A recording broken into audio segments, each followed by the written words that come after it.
People are always surprised when I tell them places like Seattle, Portland, San Francisco, Minneapolis, St. Paul, even Milwaukee are centers of black mob violence and black on white crime. Well, it turns out, especially Milwaukee. You know, Milwaukee was the site of the incident that gave my first book its name, White Girl Bleed a Lot.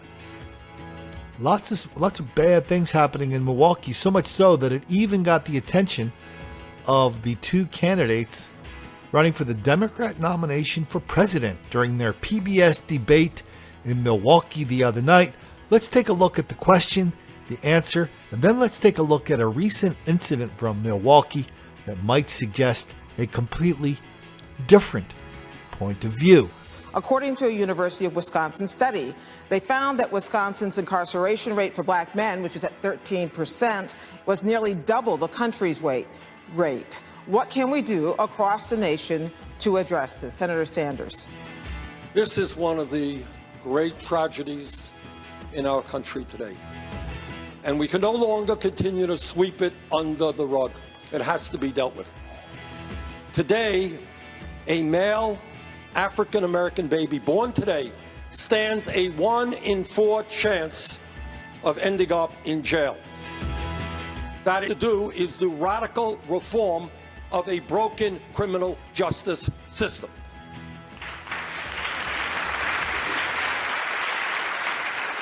What we have to do is end over-policing in African-American neighborhoods. When we talk about a criminal justice system, I would hope that we can all agree that we are sick and tired of seeing videos on television of unarmed people, often African Americans, shot by police officers.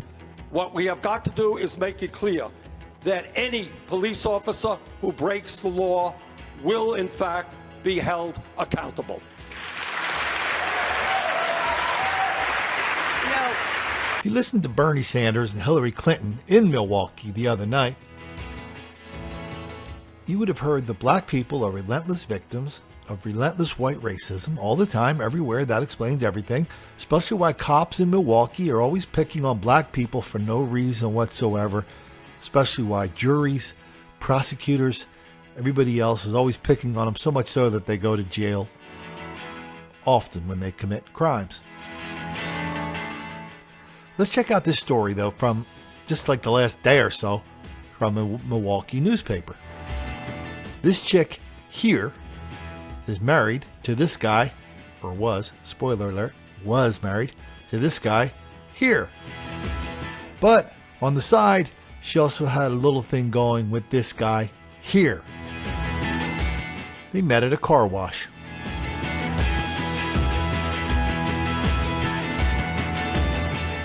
A couple of months ago, this crew plus one more guy, they decided they were going to go rob a drug house. Apparently, that didn't go that well. There was some gunfire exchanged, and I don't think there was much loot to be had. So the boyfriend says, "Hey, let's go to my girlfriend's house where she lives with her husband. They have money." Next thing you know, they're at her house. He's being shot in the back. He dies. Everybody gets arrested. And the big story comes out. That's not the only story out of Milwaukee. Milwaukee is a dirty and nasty place, and nobody knows because it used to be a very clean and upright and law-abiding middle-class town. Now it's a chocolate city with lots and lots of black mob violence, black on white crime. For people who read White Girl Bleed a Lot, you might already know this story, but my first book, White Girl Bleed a Lot, the title comes from Milwaukee. Large group of black people go into a grocery store, they loot it, rob the place on video. They take their groceries down about a couple blocks away to a little 4th of July picnic where they run into a couple of white kids. They beat the hell out of the white kids. At one point, a black woman is standing over a white woman. She motions to all of her friends to look down on the ground. And she says to her friends, much to their glee, "White girl bleed a lot." That's Milwaukee. Next day, they went down to the police station and said, "Hey, did you ever catch those people who beat us up?"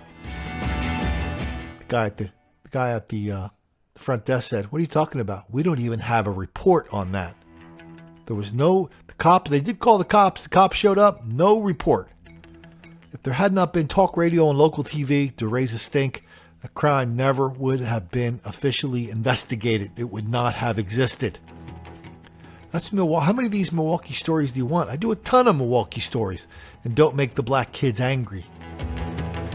Each one more surprising than the next to people that thought that was some kind of Midwestern bastion of normality. It's not anymore, not the suburbs. The rest of the state, if you go up north in Milwaukee, of Wisconsin, you'll find some of the prettiest country in the United States of America. That doesn't really matter that much to folks in Milwaukee who are just who have this long liberal tradition. They're constantly trying to get their minds around this avalanche of black crime and black mob violence that has come to their town over the last 10 or so years, and they're not really having a good time dealing with it.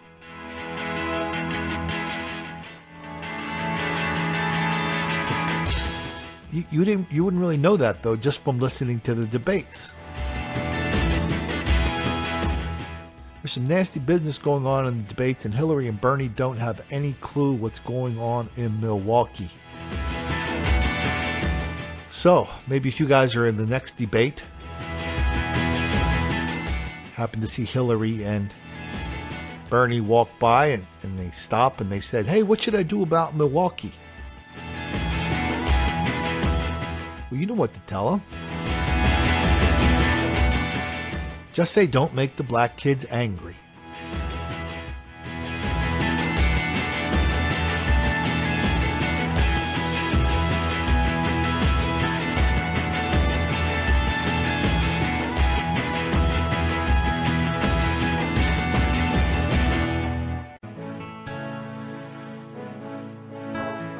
Random violence. Wrong place, wrong time.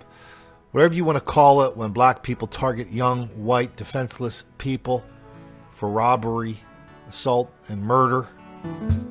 I guess it doesn't really matter that much, but if it helps you get to sleep at night, this is the little fairy tale you have to tell yourself to ignore the fact that black on white crime, black mob violence, and black on white murder is wildly out of proportion. If that's the little fairy tale you need to hear, well, go ahead. I personally like milk and cookies with my fairy tales. The search goes on tonight for the gunman who turned the Juniata Park section of Philadelphia into his personal killing field. He opened fire in the 4200 block of Nielsen Street and put 2 bullets into the body of an innocent man, 20-year-old Donald Green. The wounds were deadly. It is Friday night, and the big story on Action News tonight is the unspeakable despair of a Philadelphia family. They lost their loved one to random robbery and deadly gun violence. Action News reporter Jeff Cherico is live at Philadelphia Police. Jeff.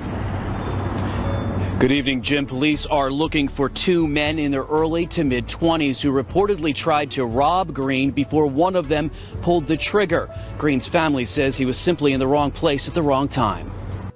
They took the light out of our family when they took our Donald. The grieving family of Donald Green remembers the 20-year-old as a good man who loved music and his family.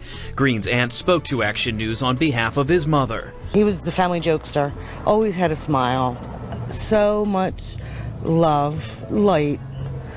He was phenomenal. Police say the 2014 Roman Catholic high school graduate and a friend were robbed by 2 men outside this grocery store, 2 blocks from the Juniata Park home he shared with his parents. Green was shot at point-blank range. Now, above a display of candles, messages cover the store's brick wall, remembering the man family and friends called Ducky. He wasn't hurt to fly, like he was really stay to himself and didn't bother anybody. It's just sad. It's just senseless violence. Action News featured Green's family during happier times in 2012, as his Navy reservist father, also named Donald, returned from his second tour in Afghanistan. That reunited family now forever torn apart. As police search for the killers, Green's aunt pleads for justice. Just turn yourself in. If anybody knows anything, just report it so we can give Donald his proper goodbye. There are surveillance cameras near this scene, but it's unclear if police were able to recover any images of the suspects. Now, as in all Philadelphia homicides, a $20,000 reward is being offered for information, leading to an arrest and conviction. Philadelphia police made an arrest in the murder of a 20-year-old man in Juniata Park.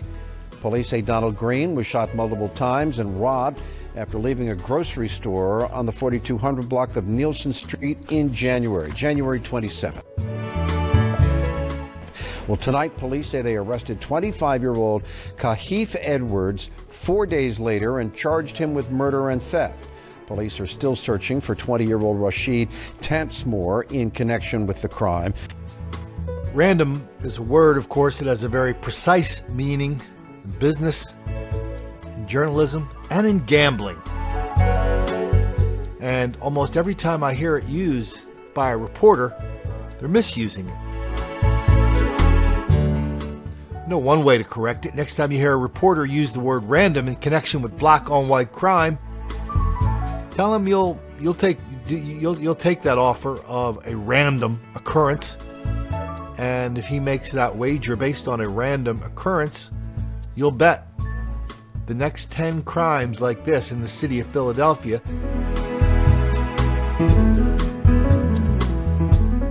the next 10 times that a white person is gunned down in the streets of Philadelphia, you'll bet it's not really random.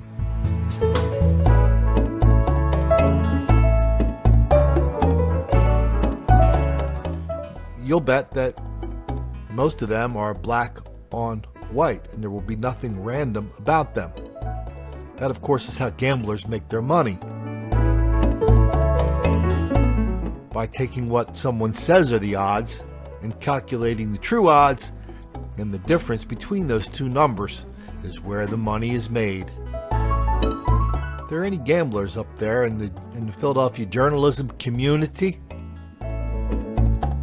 somebody could make an awful lot of money offering them that wager. Till then, if you're up in Philly, stop by Pat's. Grab a cheesesteak. Maybe you want to go to Geno's. Some people say Geno's is better. But if you decide to go to Juniata Park, where there's an enormous amount of crime and violence, wildly out of proportion, among black people who live there, who live in there and around there,